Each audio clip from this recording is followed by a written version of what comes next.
She was 8 years old. She walked up to a table of 5 Navy SEALs, pointed at the tattoo on the largest man's forearm, and said 7 words that stopped every single one of them cold. "My daddy had that tattoo. The same one." Nobody moved. Nobody breathed. A coffee cup stopped halfway to a mouth and never completed the journey.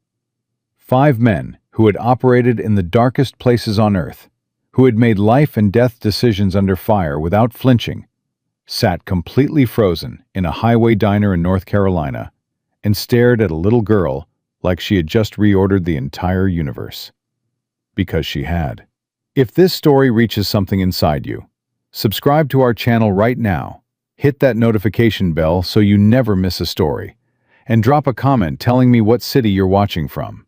I want to see how far this story travels.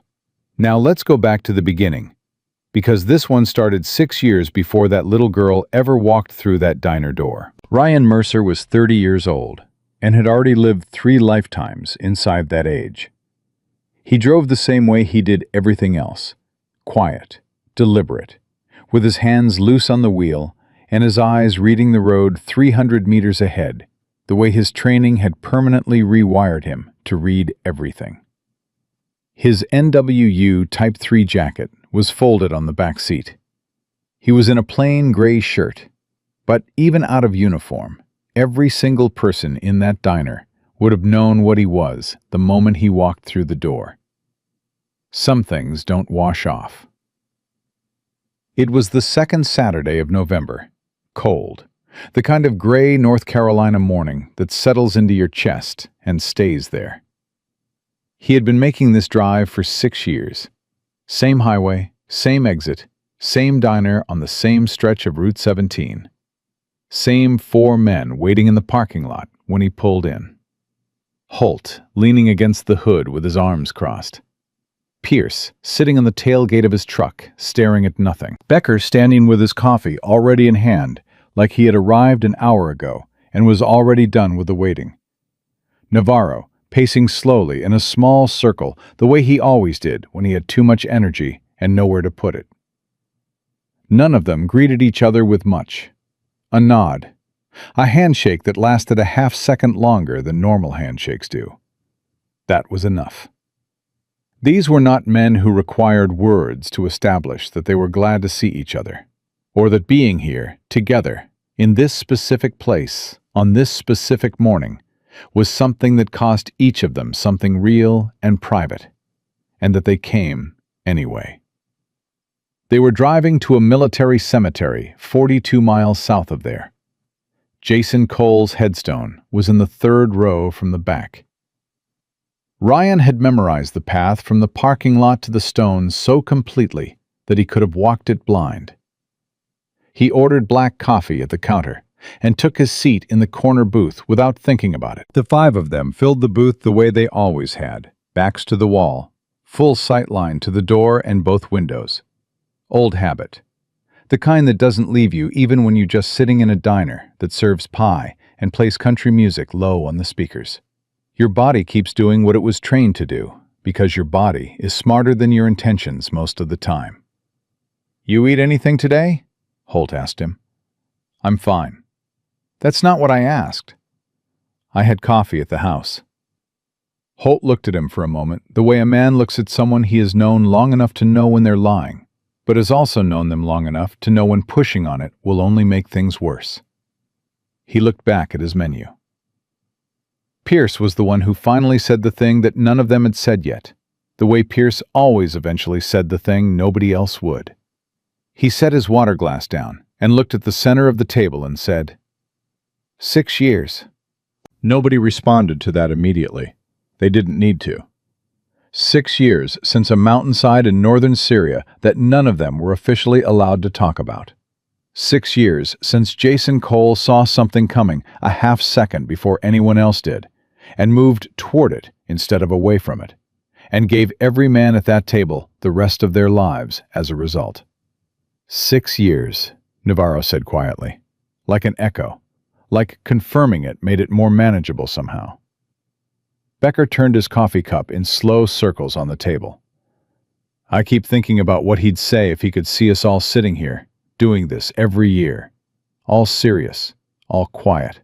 He'd make a joke, Pierce said. Worst possible joke. The absolute worst, Ryan almost smiled. The almost was the closest he'd gotten in 6 months. They had been sitting for about 12 minutes when the girl appeared. Ryan noticed her first, because he noticed everything first. That was just how his brain worked. But he didn't process her as significant immediately. A kid at the next table over. 8, maybe 9. Backpack propped against the chair leg. Worksheet spread out in front of her. She had been working on something with a pencil, head down, completely absorbed. The kind of focused quiet that kids have when they're actually engaged with something, and not just pretending. He had glanced at her once and looked away, and then he felt her looking. He turned back. She was staring at his left forearm with the particular intensity of a child who has seen something that confused them and is trying to resolve the confusion through pure, concentrated attention. Her head was tilted slightly. Her pencil was still in her hand, but she had stopped moving it. Ryan looked down at his own arm the way you automatically do when someone stares at a part of your body with that much focus. The tattoo. The trident. Dark ink, clean lines, applied on an evening in Virginia Beach after a deployment that had changed every man who went through it. 7 men had gotten the same one that night. 7 had become 6. 6 had become 5. He looked back at the girl. She slid off her chair. She walked directly to him, not shy about it, not uncertain. The way a child walks when their eyes have told them something and their body has already committed to acting on it before their brain has finished processing the full implications. She stopped in front of him and pointed at his forearm and said it. My daddy had that tattoo, the exact same one. I saw it in every picture. Ryan Mercer had been in firefights. He had been on 6-hour exfils in complete blackout, through terrain that would have broken most people's bodies and spirits simultaneously.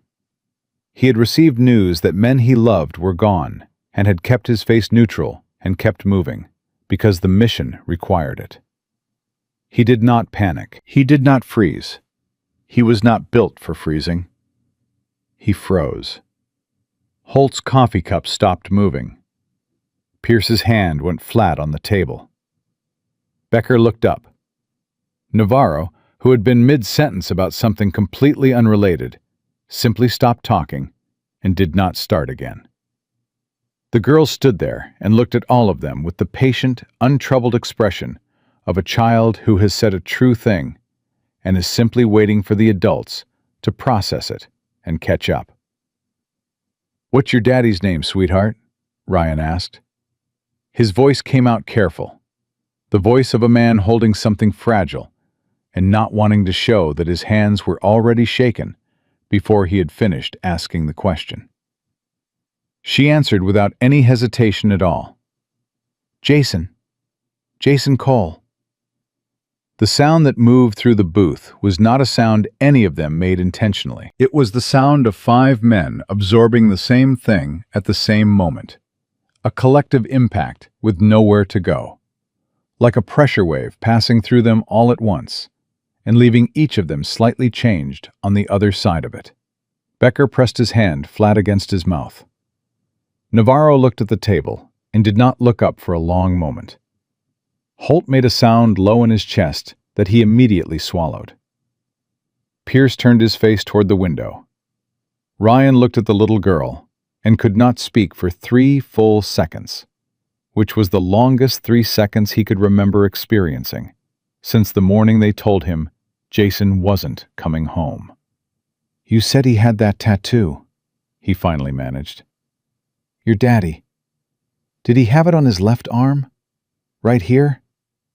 Yes, she said simply. I used to trace it with my finger when I was little. He let me. Ryan closed his eyes for 1 second. 1. Then opened them. What's your name? He asked. Emma? Emma. He said her name once, the way you say a name when you are confirming something that you need to be absolutely certain of. How old are you? 8. I turned 8 in September. Holt made the sound again, and this time he didn't swallow it. He turned his entire body toward the wall and sat that way, with his shoulders rigid and his head down and his hand pressed hard against the back of his neck. Ryan did the math without wanting to. 8 years old. Jason had died 6 years ago. Emma had been 2 years old. She had no direct memory of her father. She knew him from photographs. She had traced that tattoo with her finger on a forearm she could no longer reach. And she had walked across a diner floor and recognized it on a stranger's arm years later because her eyes had been taught what to look for. Emma, he said carefully, where is your mom right now? In the kitchen. She gestured toward the back of the diner without looking away from him. She works here. She works the morning shift. Ryan looked at Pierce. Pierce looked back at him. Something moved between them that didn't need words. And then, from beneath the adjacent table, in the slow and deliberate way of an animal whose joints have been carrying weight longer than they were designed to, the German Shepherd rose to his feet. Ryan had not noticed the dog. That fact alone said something about what hearing Jason's name had done to him, because Ryan Mercer noticed everything in every room he walked into, and he had completely missed a 90-pound German Shepherd lying under the next table. The dog was older. His muzzle was threaded through with gray, and the fur along his spine had thinned in the way that working dogs thin when they have been asked for more than most animals are ever asked for. He moved with stiffness, but he moved with total intention. His nose lifted the moment he was on his feet. It worked the air in long, slow, deliberate draws, the methodical reading of a working dog doing what it was built to do, cataloging everything invisible to every human in the room. His eyes, still sharp, still carrying that particular depth and intelligence that the best dogs never fully lose, no matter how much time puts on them, moved from face to face across the booth. He reached Ryan's side of the table. He stopped. He dropped his nose to Ryan's hand and sniffed once. Twice. A long, slow third time, thorough and complete. The way you verify something you are almost certain of, but need to be entirely certain of before you allow yourself to believe it. And then the sound came out of him. Not a bark, not a whine. Something between the two that belonged to neither category and had no clean name in any language Ryan had ever encountered. A low, broken, rising vocalization from somewhere deep inside the dog's chest that seemed to carry 6 years of unanswered searching in a single sustained note. Pierce's chair scraped back from the table. "Ghost," he said. His voice broke on the single syllable. Ghost's tail began to move. Not fast, not the bright, quick wag of a dog greeting something familiar and ordinary. This was slower, something that traveled upward from the floor through the dog's entire body in a long, trembling wave. His back leg shook slightly at the knee. Pierce was already moving. He lowered himself to the floor in front of the dog, both knees on the diner linoleum, and he took Ghost's gray-tipped muzzle in both hands and pressed his forehead against the dog's forehead and closed his eyes. His jaw worked against everything trying to come out of him. He stayed there, forehead to forehead, completely still, while Ghost made that sound again and again, and his tail kept moving in that slow, profound, full-body way. Ryan watched it and felt something give way inside his chest that he had spent 6 years carefully reinforcing. He had watched Jason Cole and Ghost run 41 missions together. He had watched them develop a communication so precise, so wordless, so deeply calibrated between the two of them that it stopped resembling training and started resembling something else entirely. He had been standing 30 feet away on a mountain road in Syria when Ghost sat and looked back at Jason once, and Jason raised his fist and stopped the entire column. and everyone had followed the call without question, because when that dog communicated, you listened. He had also been there the morning after. He had watched them try to move Ghost away from the body for 45 minutes before it worked. He had heard the sound Ghost made when they finally carried him away, a sound that every man present had told Ryan privately, in different moments over 6 years, that they still heard sometimes when it was quiet. Ghost was making a similar sound now. Emma had not moved from her spot in front of Ryan's table. She watched Pierce and Ghost on the floor with the perfect stillness of a child standing at the absolute edge of something enormous, feeling all of its weight without needing to understand its full shape yet. "Was that Daddy's dog?" she asked quietly. Ryan looked at her.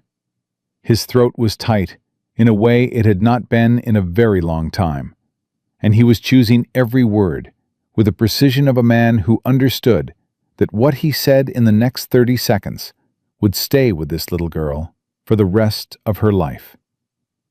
"Yes," he said. "That's Ghost.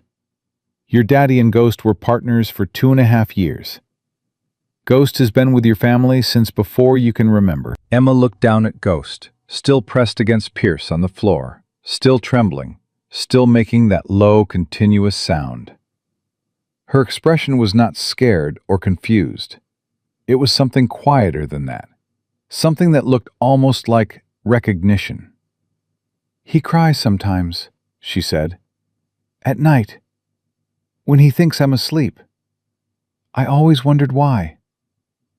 The table went completely silent. Holt turned back around. His eyes were red. He did not try to hide it. Navarro looked at Ryan, and Ryan looked back at him, and neither of them said a word, because there was nothing in any language adequate for what Emma Cole had just told them about a dog who had been sleeping outside her door every night for 6 years, and crying quietly in the dark for a man he had never stopped looking for. The kitchen door swung open, and Sarah Cole came through it with 2 plates balanced on her left forearm and stopped so suddenly that nothing spilled, only because she was a woman who had spent years developing the reflexes necessary to carry everything without dropping it. She was 34 years old. She was still in her uniform. There was flour on her left wrist. She took in the scene in front of her in less than 2 seconds, and her whole body went still in the way of a woman whose instincts have been sharpened past the point of ordinary caution into something that functions more like a second nervous system. Her eyes moved from her daughter to the table of men, to Ghost on the floor, to Pierce's face, and she set both plates down on the nearest empty surface without looking at where she was setting them. "Emma." Her voice was completely even, controlled. "Come here, baby. Right now." "Mama." Emma turned around with the same total calm she had walked across the diner with. "These men knew Daddy. One of them has his tattoo." Ryan stood up. All 5 of them stood at the same moment, the way each of them had been raised to stand when something deserved it. And in that movement, something clarified itself in the room about exactly who these men were. "Ma'am," Ryan said, "my name is Ryan Mercer. We were your husband's teammates. We served with Jason." Sarah looked at him. She did not speak. Her chin was level, and her expression was contained in the way that things are contained when the container has been reinforced by years of necessary practice. "He saved our lives," Ryan said. "Every man at this table. Your husband made a decision on a mountain in Syria, and because of that decision, 5 men came home who would not have come home otherwise. And there has not been one November since that we haven't driven down here to stand at his headstone and tell him so." Sarah Cole stood very still for a long moment. Her chin moved once, a small, barely visible tremor, the kind that escapes through even the most disciplined composure, and she pressed her lips together and nodded slowly. Not with collapse, not with relief exactly, with the composure of a woman who has spent 6 years learning to be unbreakable and is feeling, for the very first time in a long time, exactly what that cost her. "Sit down," she said finally. Her voice was steady. "Please, sit down." Ghost pressed against Emma's leg. Emma's small hand came down onto his back. The old dog leaned into her weight, and his tail kept moving in that slow, trembling, whole-body way, like something had been set down inside him that he had been carrying alone for a very long time. Sarah pulled a chair from the adjacent table and sat across from them with her hands folded in her lap and her back straight, the posture of a woman who had trained herself out of the habit of leaning on anything. Emma climbed back into her own seat, and Ghost settled at her feet with his chin on her knee and his eyes half closed. And for a moment, the table was quiet in the way that rooms go quiet when everyone present understands that something significant is about to be said, and nobody wants to be the one who rushes it. Ryan looked at Sarah Cole and tried to find the right place to begin. There was no right place. There never was with this kind of conversation. You just picked a point and started moving, and hoped the words held up under the weight of what they were being asked to carry. "How long have you been working here?" he asked. 2 years. She said it without apology, without the downward inflection that people sometimes use when they feel they're supposed to explain themselves. Just a fact. 2 years. The hospital was 40 minutes each way, and the hours weren't predictable. Emma needed something more stable. "The owner here lets me adjust my shifts around her school schedule." Ryan nodded. He didn't say anything about that yet. He filed it. "She looks like him," Holt said quietly. It came out before he clearly intended it to, and Holt was not a man who spoke before he intended to. He pressed his lips together after, and looked at Sarah with something close to an apology in his eyes. But Sarah shook her head slightly. "I know," she said. "She has his eyes. She has the way he listened. She'll sit and let you talk for 10 minutes without interrupting, and when you're done, she'll ask the one question you weren't prepared for." She paused. "It's the best thing about her, and it undoes me completely about 3 times a week." Emma, who had been following the adult conversation with the careful attention of a child who understands that she is being discussed and has decided to allow it, looked up at her mother and then back at Ryan with those steady, dark eyes. "Did you know my daddy a long time?" she asked. 4 years, Ryan said. "We went through training together, and then we served together. Your dad was the kind of man you knew was different from the first week. Most people, when things get hard, they go quiet and pull inside themselves. Your dad went the other direction. The harder it got, the more present he became." "What does that mean, more present?" "It means when things were the worst, when everybody else was running low on whatever they needed to keep going, your dad had more of it somehow. Not because he wasn't feeling it. He felt everything. But he made a decision a long time ago that he wasn't going to let what he felt make the calls for him." Emma was quiet for a moment. Her hand moved through Ghost's fur in that slow, automatic way she had, the gesture of a child who had been soothing herself with this specific dog for as long as she could remember. "He sounds like Ghost," she said. Pierce looked up. "What do you mean?" Ryan asked. "Ghost does that too. When I have a bad dream and I wake up scared, he doesn't bark or get up and pace. He just puts his head on the bed, right next to my face, and stays there until I go back to sleep. He doesn't act scared even when I am. He just stays." The table was silent for a beat too long. Becker cleared his throat and looked at the ceiling. Navarro picked up his coffee cup and set it back down without drinking from it. Pierce leaned forward and looked at Emma with the directness of a man who had made a decision. "Can I tell you something about your dad and Ghost? Something that happened that I don't think your mom even knows?" Sarah looked at him. "Tell us." Pierce put his elbows on the table and spoke to Emma directly, The way you speak to a child when you've decided to respect them enough to give them the unfiltered version.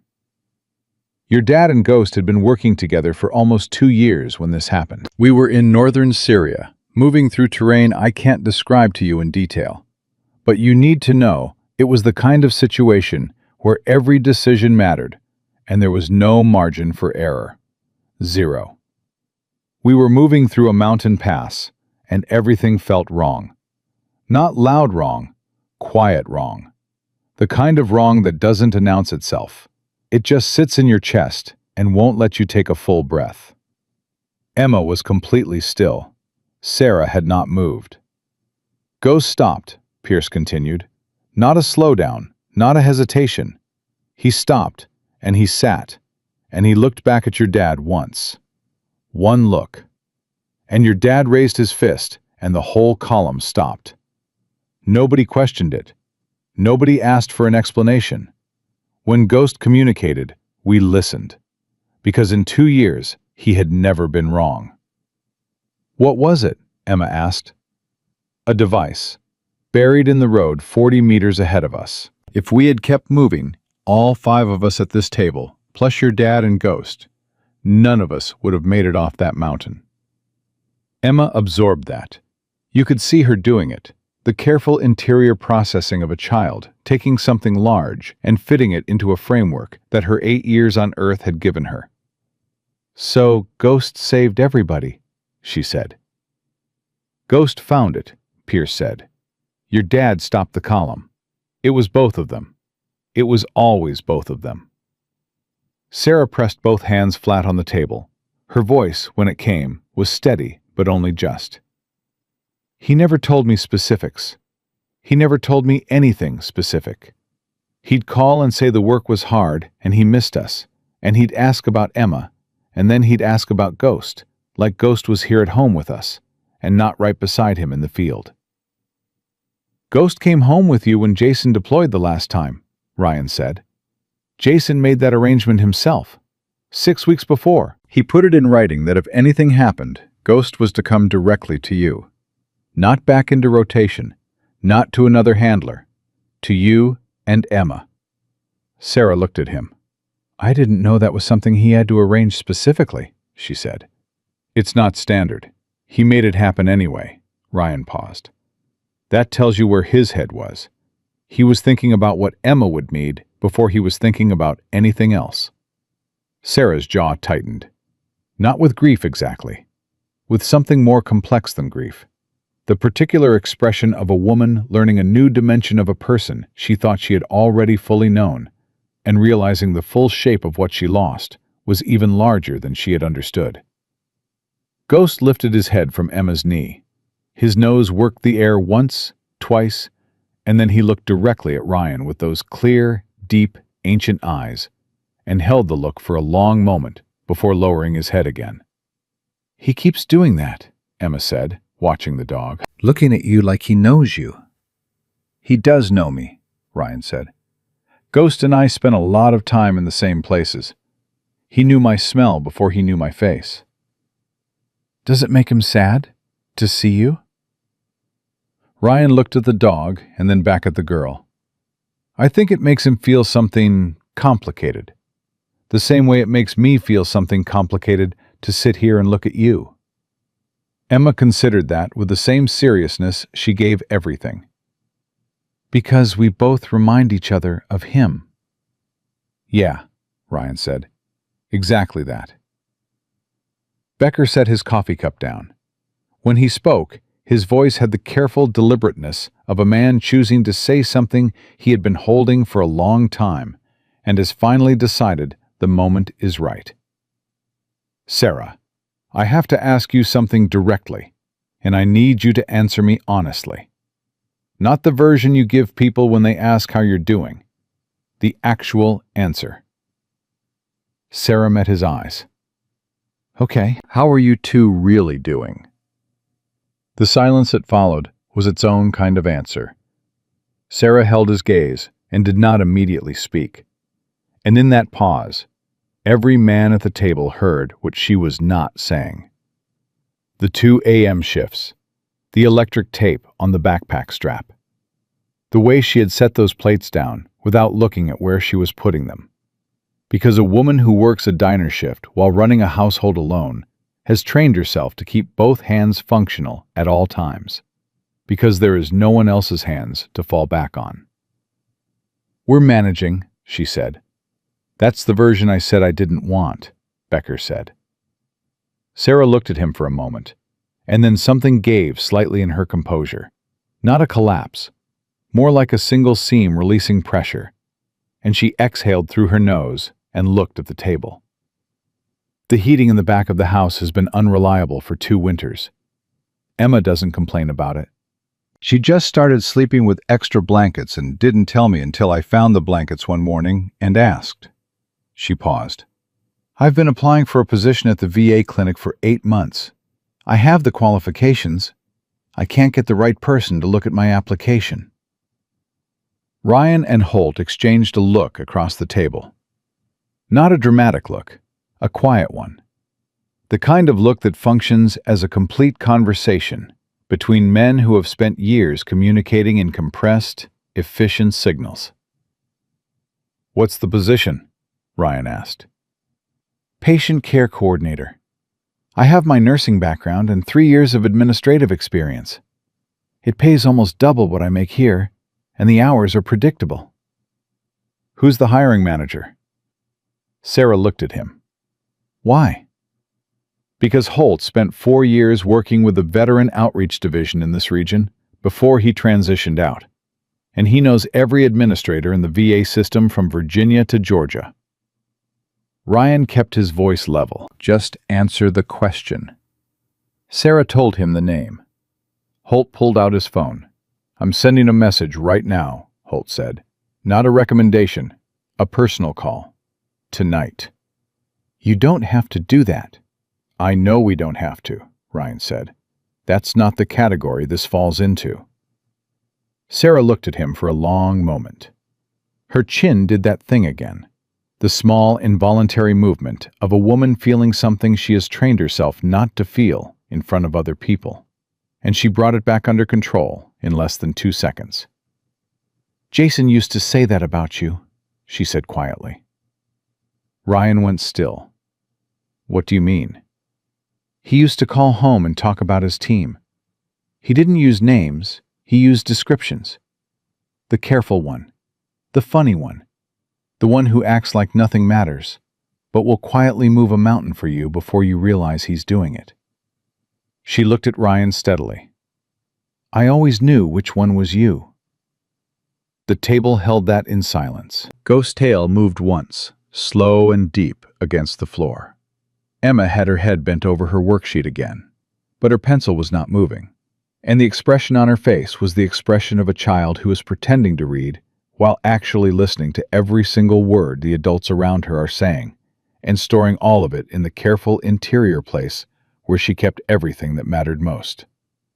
Navarro was the one who finally broke the silence that had settled over the table after Sarah's words landed. He leaned back and looked at Ryan with an expression that mixed something like grief with something like gratedness, the complicated face of a man who has been carrying a story for 6 years and has just found the person it actually belonged to. "He talked about us?" Navarro asked. Sarah looked at him. "Every time he called. He never used names, but I always knew. He'd say the team had a rough week, and then spend 10 minutes telling me something one of you did that made him laugh until his sides hurt. He needed that, to tell me those things. I think it was how he kept the 2 worlds from crushing each other." "What worlds?" Emma asked, without looking up from her worksheet. Sarah glanced at her daughter. "The world here and the world over there, baby." "Did they crush each other?" The table went quiet again. Sarah opened her mouth and closed it once before she answered. "Sometimes, but he was good at holding both. Better than most people would have been." Ryan watched Emma process that with the same interior seriousness she brought to everything. The girl was going to be formidable someday. She was already formidable now. She simply hadn't grown into the full scale of it yet. Pierce cleared his throat. He had been quiet for several minutes, which was unusual enough that when he spoke, Everyone at the table gave him their full attention without thinking about it.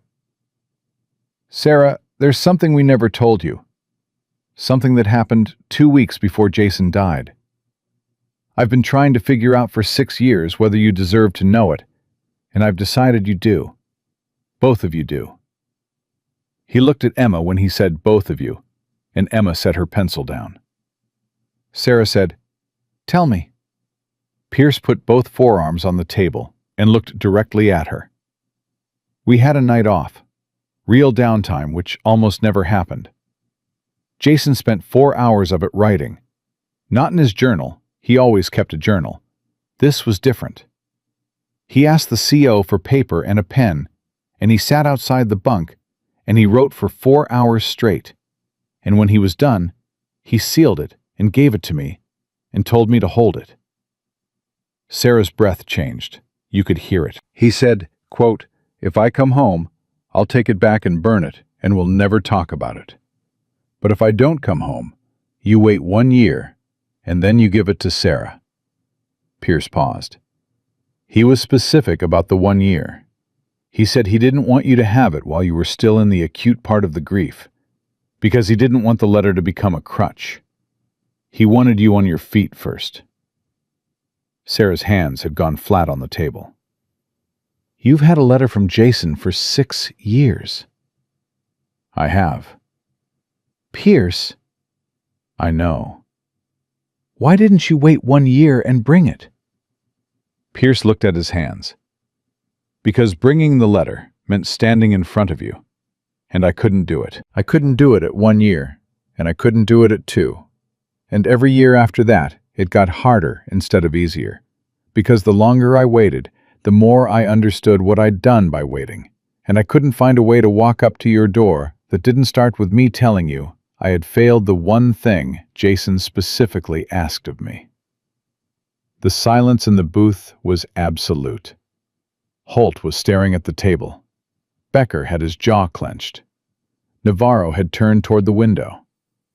Ryan kept his eyes on Sarah, because he understood that what happened in the next 30 seconds depended entirely on what Sarah Cole decided to do with what she had just been told. Sarah looked at Pierce for a long moment. Her expression was not anger, though anger would have been completely justified, and everyone at the table knew it. It was something harder to categorize. The expression of a woman recalibrating, fitting a new piece into a structure she had spent years building without it. "Where is it?" she asked. "My truck.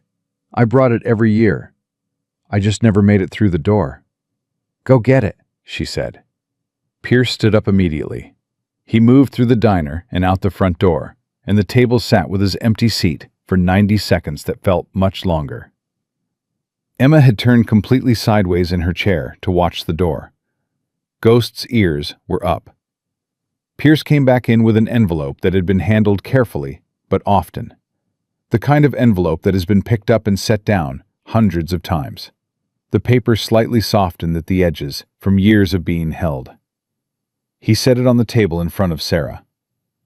Sarah looked at it without touching it for a moment. Then she picked it up. "I'm going to read this tonight," she said. "When Emma is asleep. I can't read it here." She pressed it flat against her chest with both palms, the way you hold something you are not ready to open, but are not willing to put back down. "I understand," Pierce said. "Does it have anything in it that she should know?" Sarah tilted her head toward Emma. Pierce's expression shifted into something careful. "There's a section for her. He wrote to both of you separately.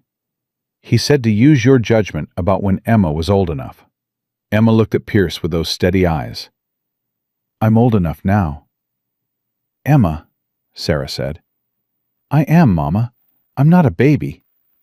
She turned back to Pierce with an expression so much like Jason Cole's that Pierce had to look away for a second. "Will you tell me what it says? Not all of it. Just what he said to me." Pierce looked at Sarah. Sarah held the envelope tighter and nodded once. "He said," Pierce began, and his voice stayed even through what Ryan recognized as an extraordinary act of will, "that he needed you to know 3 things. First, that every time he and Ghost came home from a mission, the first thing he did before anything else was take out the photograph of you and your mom and just look at it. He said that was what coming home meant to him, that picture, before he even got off the transport. Second, he said you were going to be the kind of person who asks hard questions, and he needed you to know that asking hard questions is not the same as being difficult. It means you're paying attention, and he wanted you to never stop. Pierce paused. And third, he said Ghost would always know things he couldn't tell you himself. He said, "Trust the dog." Emma was completely still. Then she looked down at Ghost, who had been watching her face throughout all of it with those deep, clear eyes. And she slid off her chair onto the floor and put both arms around the dog's neck and pressed her face into his fur. Ghost made that sound again, low and broken, and full of something that had no name. His tail moved in that slow, complete, whole-body way. His chin came down on top of Emma's head. Nobody at the table spoke. The kind of silence that is not empty, but full to the edges of something that language would only diminish. Ryan looked at Sarah. Sarah was looking at her daughter and her husband's dog on the floor of a diner, holding her husband's letter against her chest, and her face had the expression of a woman feeling three things simultaneously that should not be able to exist in the same moment. Grief, and something like relief, and something that Ryan could only call recognition. The look of a person finding something they had accepted was gone. Becker leaned forward. His voice was low and direct. "We need to talk about practical things. I know the timing is wrong, but I want to get it said before we leave today." Sarah looked at him. "Say it." "The heating situation, the VA position, and Emma's education. Those are three problems with solutions, and I want to hear you tell me you'll let us help with all three." "You don't owe me anything." "That is factually incorrect," Becker said. "Your husband is the reason I drove home from Syria instead of being carried home. Whatever I have is partially his. This is not charity. This is a debt being paid to the right people." Sarah held his gaze. "You knew each other for 4 years. 4 years in those conditions is 40 years anywhere else. You know that. Jason told you enough that you know that." She did know it. You could see her knowing it. "The heating," Holt said, pulling the conversation forward before she could redirect. "Holt and Pierce can come down next Saturday with tools. That's already decided. Don't argue about it." "I wasn't going to argue," Sarah said quietly. "Good." Holt looked almost surprised. Then he smiled, which changed his whole face into something younger and less guarded. "Jason always said you were the most practical person he had ever met. He said it like it was the best compliment he could think of." "It was," Sarah said, and for the first time since she had come through that kitchen door, she smiled. Small, brief, but real. Emma came back up off the floor and climbed into her chair with Ghost leaning against her legs. Her face was composed. Her eyes were clear. She looked like a child who had just been given something she had been waiting a long time to receive, and had put it somewhere safe inside herself, where no one could reach it. "Can I ask one more thing?" she said to the table. "Anything," Ryan said. "Did Ghost ever do something that saved just my daddy? Not everybody, just him specifically." The men looked at each other. Something passed between them that was quick and private, and came to a resolution in less than 2 seconds. Ryan was the one who answered. His voice was careful, but it did not flinch. "Twice," he said. "That we know of for certain. Ghost woke him up on a night when your dad had pushed himself past the limit and fallen asleep outside the wire in a position he should not have been in. Ghost's noise pulled him back to cover before the situation became what it could have become. He paused. And once in a market in a city I cannot name, Ghost pushed your dad physically to the left at a moment when standing where he had been standing would have cost him everything. 42 seconds later, the reason became clear. Emma looked at Ghost. So he kept Daddy safe too, not just everybody else. Ghost always made sure Jason came back, Ryan said. Every mission. Right up until the one mission that none of us could have prepared Ghost for. Emma reached down and put her hand on the dog's head. Ghost's eyes closed. That's why he's sad sometimes, she said quietly. He kept his promise every single time, and then one time, the thing that happened was bigger than what he could do.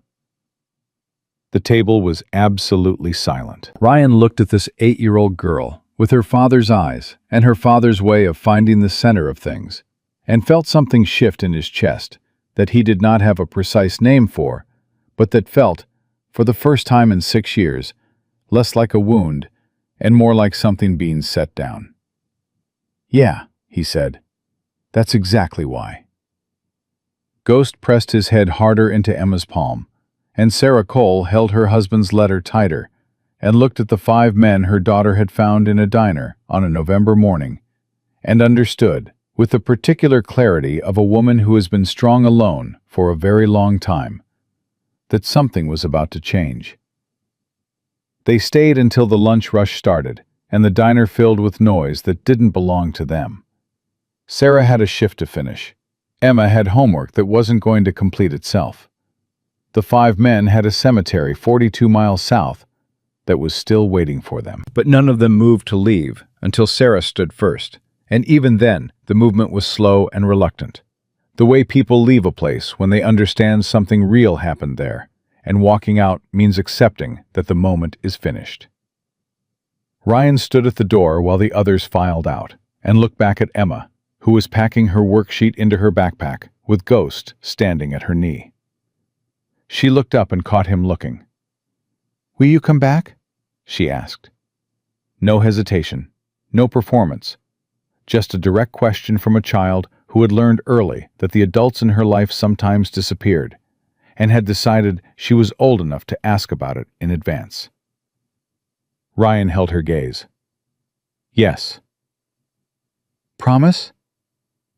He had not made that specific word to anyone in a very long time.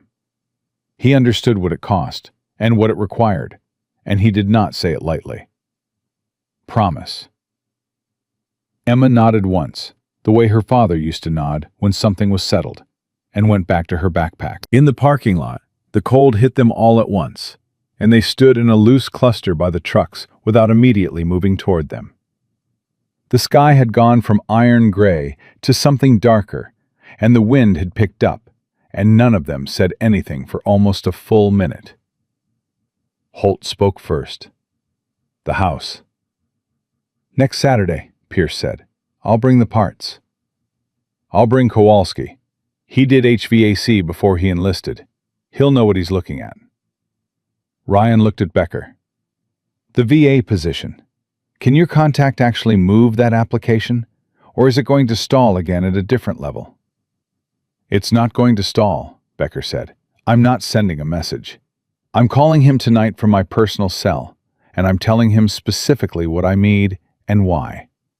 He owes me 2 favors that I have never called in. He paused.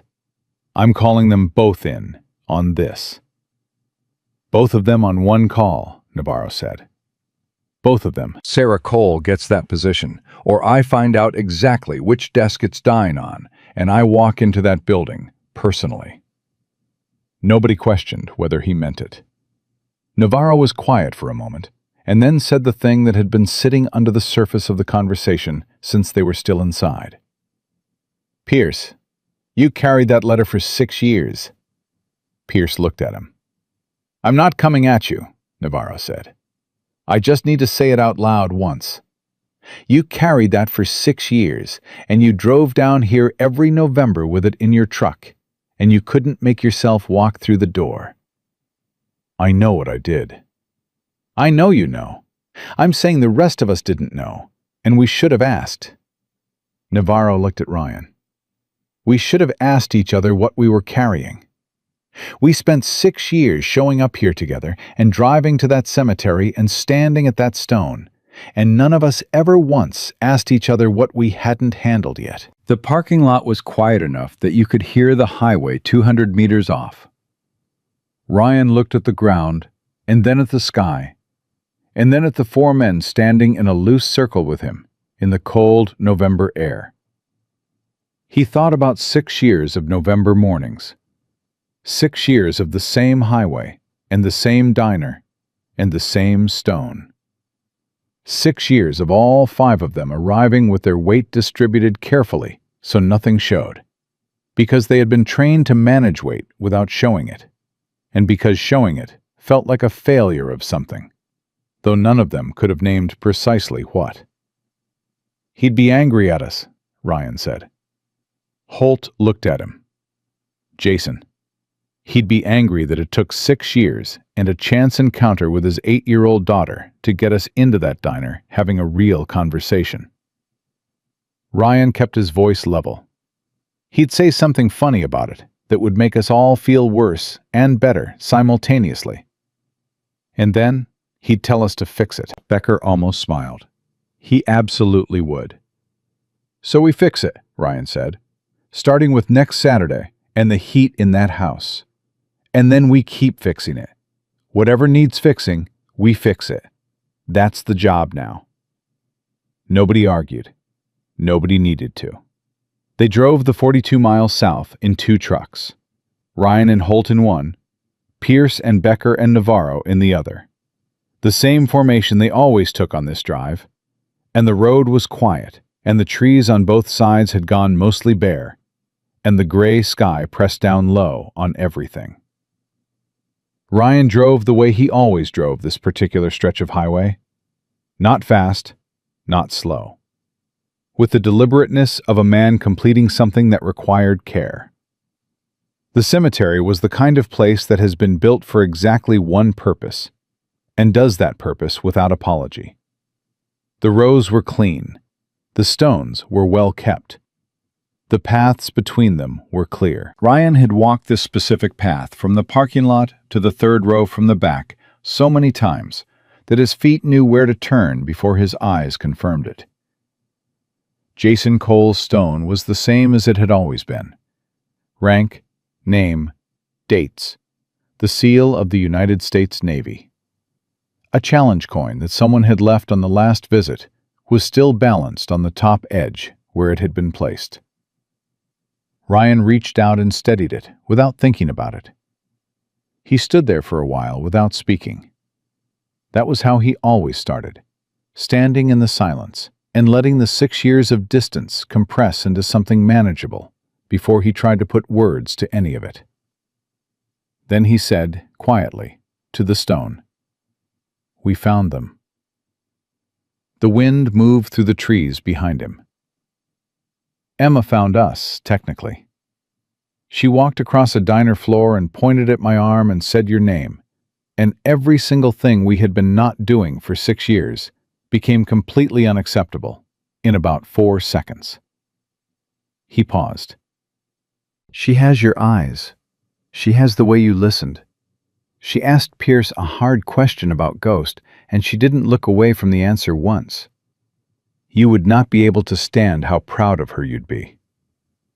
Holt had moved to stand beside him, then Pierce, then Becker and Navarro until all 5 of them were in a line in front of the stone, the way they had stood every November.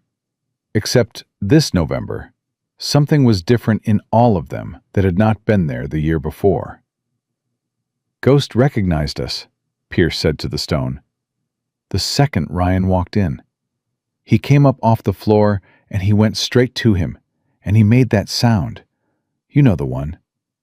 Pierce stopped. We know you know the one. Navarro crouched down at the base of the stone and pressed his palm flat against the base of it, the way he always did. The specific private gesture that was entirely his and that nobody had ever asked about, and nobody would.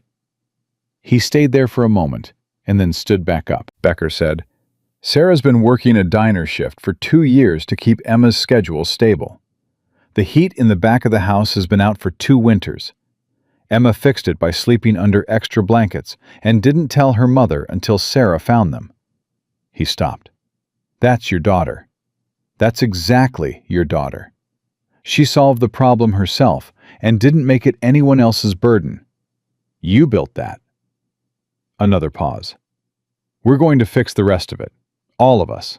That's not a question." Ryan looked at the name carved in the stone and let himself feel the full weight of it in a way he usually managed carefully around the edges of. 6 years of careful management.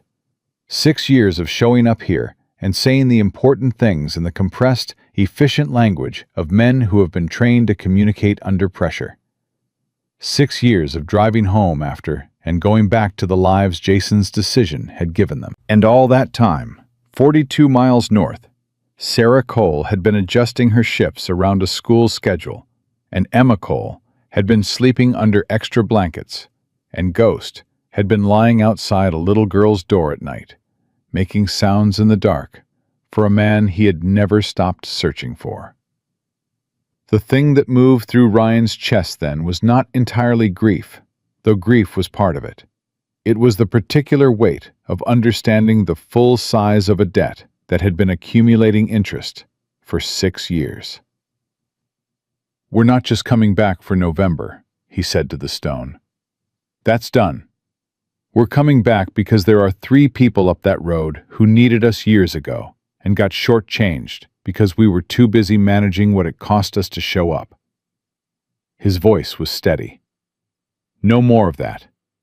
We're fixing the heat first, then the job, then whatever comes after that. All of it. For as long as it takes." The wind picked up once and moved through the bare trees and then settled. Holt said, "He knows." "I know he knows," Ryan said. "I'm saying it out loud anyway."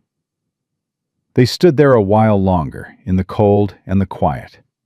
5 men in a row in front of a stone. And this November felt different from all the previous ones, in a way that none of them tried to articulate, because some things are understood better in the body than in language. When they finally walked back to the trucks, Ryan pulled out his phone.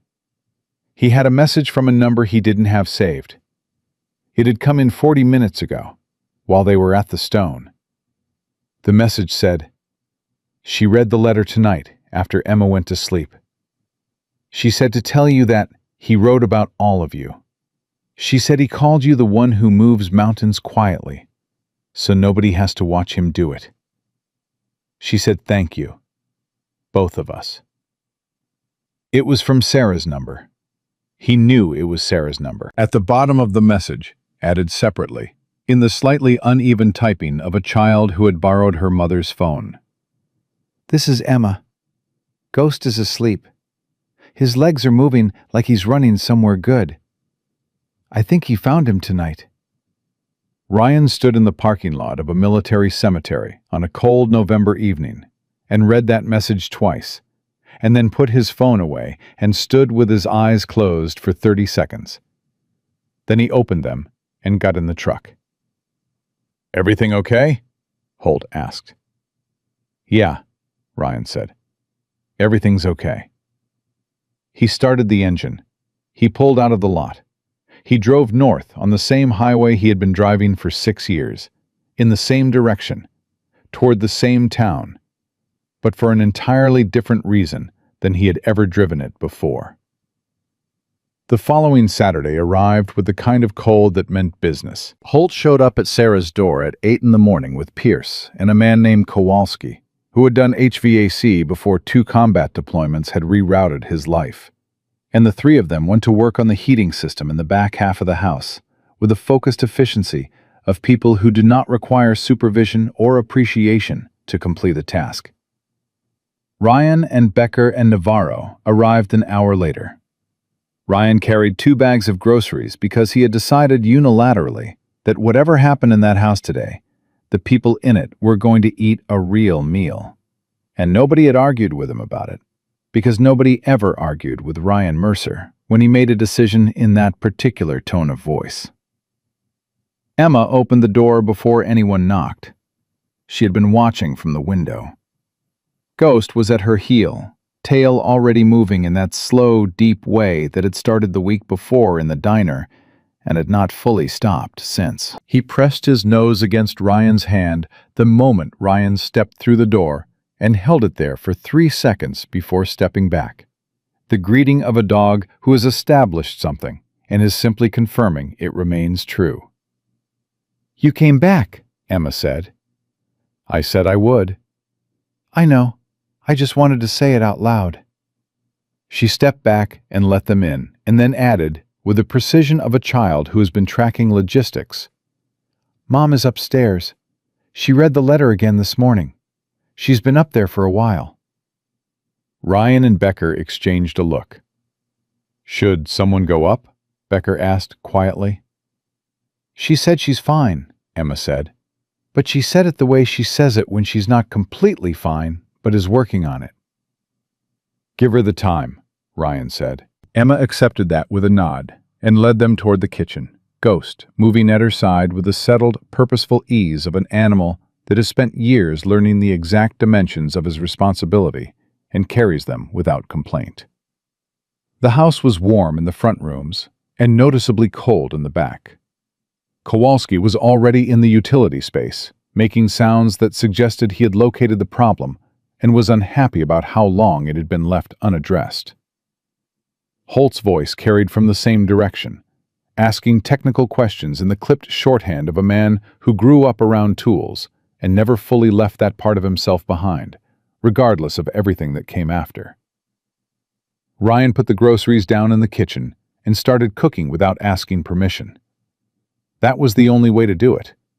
If he asked, Sarah would say she could handle it, and he would spend 20 minutes managing her deflection. Better to simply begin and let the fact of it speak for itself. Emma climbed onto a chair at the kitchen table and watched him with her chin in her hand. Ghost settled at his feet, which Ryan noted and said nothing about. "Can I ask you something?" Emma said. "Go ahead." "Do you think about him every day?" Ryan kept his hands moving. "Yes." "Does it hurt every day or just sometimes?" "Both," he said. "Some days it's in the background. Some days it hits you out of nowhere and it's like the first day again. You don't really get to choose which kind of day it is. You just get better at not being knocked all the way down by the second kind." Emma was quiet for a moment. "Ghost has bad days too. You can tell because he doesn't eat his whole breakfast, and he sits by the front door for a while like he's waiting for something. Then eventually he comes back and finds me, and he's okay again." "Sounds like he figured out the same thing," Ryan said. "What thing?" "That going back to the person you're responsible for is how you get through the bad days." Emma looked at Ghost and then back at Ryan. "Are we your person now? Me and Mom?" Ryan set down what he was holding and looked at her directly. "Yeah, you are." Emma nodded slowly, fitting that into the careful interior architecture she had been building all her life. "Okay," she said. "Good." Upstairs, a door opened. Footsteps crossed the floor and then came down the stairs, and Sarah appeared in the kitchen doorway, with the letter in her hand, and her eyes clear in the way that eyes are clear after they have been not clear for a while and have come back from it. She looked at Ryan cooking in her kitchen, and Ghost sleeping on his feet, and Emma at the table watching all of it. And her expression moved through several things in quick succession before it settled into something that was not quite a smile, but was in the same direction. "You don't have to do that," she said. "I know." She stood there for a moment and then sat down at the table across from Emma and set the letter flat in front of her with both hands pressing the paper smooth, the gesture of a woman who has read something multiple times and is still working out where to keep it permanently.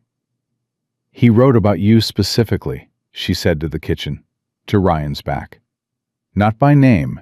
He never used names, but the description was you. He said you were the kind of man who would do the right thing, even when doing the right thing cost more than you had, and that he never once saw you calculate the cost before acting. She paused.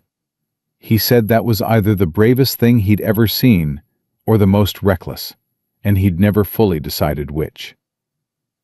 Ryan did not turn around immediately.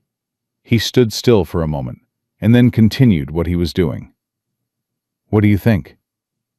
"I think it was both," Sarah said.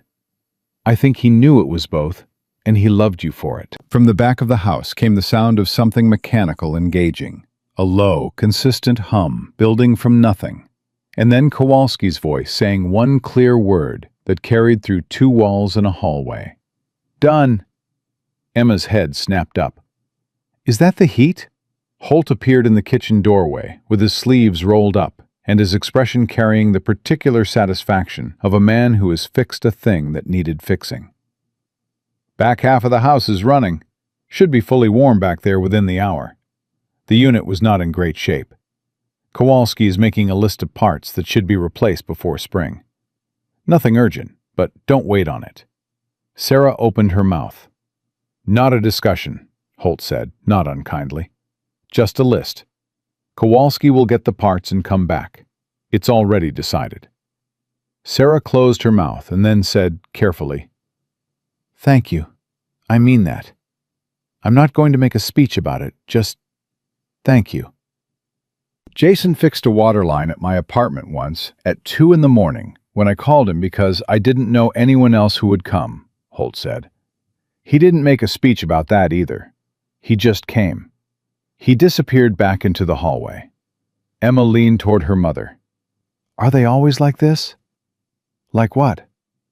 "Like they just decide things and then do them without asking if it's okay." Sarah looked at her daughter with an expression hovering between exasperation and something else entirely. "Apparently, yes." "I like it," Emma said. The meal Ryan cooked was nothing complicated. It did not need to be. It needed to be real and hot and made by someone who had chosen to make it. And it was all 3 of those things.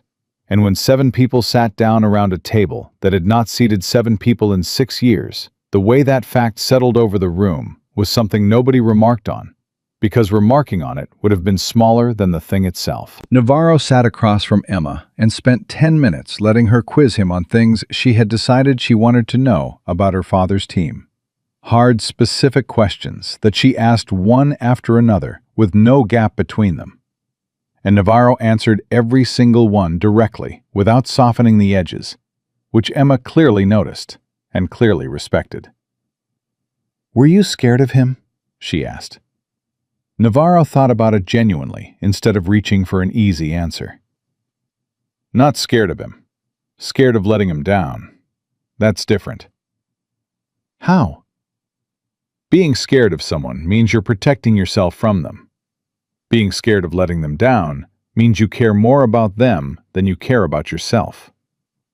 He looked at her steadily. "Your dad made everybody around him want to be better than they actually were. That's a rare thing. Most people never meet one person in their lives who does that to them. Your dad did it to all 5 of us simultaneously." Emma was quiet. Then she said, "Do you think he did it on purpose?" "No," Navarro said. "That's what made it work. He wasn't trying to improve anybody. He was just being himself, and the rest of us caught up as fast as we could." Becker's phone buzzed. He looked at it under the table, the way people do when they're trying to be discreet about it and failing. And then he looked up at Sarah with an expression that had shifted into something direct. "That's the VA," he said. "The hiring manager wants a phone interview Monday morning at 9. His personal assistant sent the confirmation." He put the phone face down on the table. "That position is yours if you show up and be yourself. Which is not going to be a problem." Sarah stared at him. "It's Saturday." "I called in both favors last night like I said I would." He worked fast. "Becker." "Don't," he said. "Please, just show up Monday and get the job. That's all I'm asking you to do." Sarah looked at him for a long moment. The composure that had held her upright through 6 years of managing everything alone was still there, still visible. But something underneath it had shifted in the past week. Some deep structural adjustment that had changed the weight distribution without changing the structure itself. She looked like the same woman who had come through that kitchen door with 2 plates balanced on her forearm and gone completely still at the sight of 5 strangers, making her daughter's dog tremble with recognition. She looked like herself. She just looked like a version of herself that was no longer entirely alone. "Okay," she said. "Monday, 9 o'clock." "That's all I needed," Becker said. After the meal, when the table had been cleared and Kowalski had delivered his parts list, and the back of the house had reached a temperature that human beings were meant to live in, Ryan found himself standing with Sarah in the hallway, while Emma sat on the floor in the other room, with Ghost's head in her lap, reading aloud to him from a book, with the calm authority of a child who has been doing this specific thing for a very long time. "She reads to him every night," Sarah said quietly. "She started when she was 4. She said he liked the sound of her voice. I never corrected her." "She wasn't wrong," Ryan said. Sarah looked at her daughter. Her expression had the quality of something that has been compressed for a long time, finally being allowed to take up its full space. "When I read his letter the first time, I kept stopping and putting it down and picking it back up. It took me 3 hours to get through it." She paused. "At the end, he wrote one line that was just for me. Not instructions, not arrangements, just one line." Ryan waited. He said, "Let people in, Sarah. Not everyone, but the right ones. You'll know them because Ghost will know them first." She pressed her lips together once. "I thought about Ghost going straight to you in that diner, before Emma even got close to your table. Ghost moved first." Ryan looked at the old dog in the other room, eyes closed, tail moving slowly, while Emma's voice carried the words of a story over him like something warm. "He always did," Ryan said. 3 weeks later, they drove back to the cemetery. All 5 of them. Same formation, same highway, same exit, same parking lot. Except this time, there were 2 more doors that opened when the truck stopped, and Sarah Cole stepped out of one and Emma stepped out of the other, with Ghost moving beside her. And all 7 of them walked the path to the 3rd row from the back together. Emma stood in front of her father's stone for a long moment without speaking. She was wearing his field jacket again, the olive drab one with his name above the breast pocket, sleeves rolled up fold by her mother's hands that morning. She reached out and pressed her fingers against the carved letters the way she always did. The same gesture Ryan made every year without knowing she made it too. And she stood there in the cold December air, with Ghost pressed against her left leg, and 5 men arranged quietly behind her and her mother's hand in hers. Then she looked up at Ryan. "He knows we're all here, right?" she said. "Together." Ryan looked at the stone and then at the little girl standing inside her father's jacket, with her father's eyes and her father's way of going directly to the center of things without apology. "He knows," Ryan said. Emma turned back to the stone and was quiet for a moment. Then she said, soft and certain, the way her father used to speak when something was settled and needed no further discussion. "Good. Then he knows we're okay." Ghost stood in the cold morning with his gray muzzle lifted and his eyes clear and his body steady. Still loyal, still present, still keeping the promise he had made to a man he had never stopped loving. The trembling that had lived in him for 6 years had quieted. Not gone, but quieted. the deep, searching restlessness that had sent him lifting his nose toward strangers on strange streets, reading the air for something he could never quite find, had located its answer. Not the answer he had been built to want, but the one that was possible, the one that was real. Jason Cole had saved 5 lives with a single decision on a mountain road in northern Syria. And those 5 lives had spent 6 years finding their way back to the 3 who needed them most. They arrived the way the best things arrive. Not through planning, not through intention, but through an 8-year-old girl with her father's eyes, who walked across a diner floor and pointed at a tattoo and said 7 words that rearranged the entire structure of the room. Some debts cannot be repaid. They can only be honored by showing up, by staying, by doing the quiet, necessary work of being present for the people who are carrying the weight of the ones you lost. That is what those 5 men did. That is what they kept doing, not because anyone asked them to, not because it was easy, because Jason Cole had given them the rest of their lives, and they had finally, completely, and without reservation, decided to spend it right.